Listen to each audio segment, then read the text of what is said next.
చివరిగా మామూలుగా ఏంటంటే క్రీడలకు రాజకీయాలకు ముడి పెట్టకూడదని జనరల్ స్టేట్మెంట్ వస్తుంది, కానీ పెట్టాల్సినటువంటి అనివార్య పరిస్థితి. ఎందుకంటే ఇప్పుడు పాకిస్తాన్ విషయంలో ఒక స్టాండ్ తీసుకుంది భారత ప్రభుత్వం. ఇప్పటికీ కూడా 2009 నుంచి ఇప్పటి వరకు అదే ఫాలో అవుతున్నారు.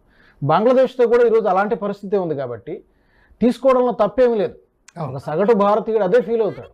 మన సోదరుల్ని సోదరిమణుల్ని అక్కడ వాళ్ళ మీద అటాక్ జరిగినప్పుడు క్రీడలతో రాజకీయాలకు ముడి పెట్టాల్సిన పరిస్థితి వచ్చింది కదా.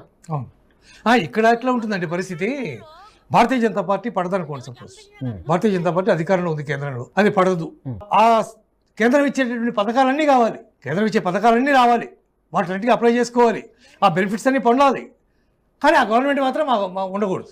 గవర్నమెంట్ ఉండకూడదు. మీకు నిజంగా ఆ ప్రభుత్వం ఇష్టం లేకపోతే హిందువుకు సంబంధించినటువంటి ఒక పార్టీ అధికారంలో ఉందని మీరు భావిస్తే, మీరు హిందూ వ్యతిరేక కనుక అయితే ఒకవేళ ఆ హిందూ వ్యతిరేక ప్రభుత్వం ఇచ్చేటటువంటి పథకాలు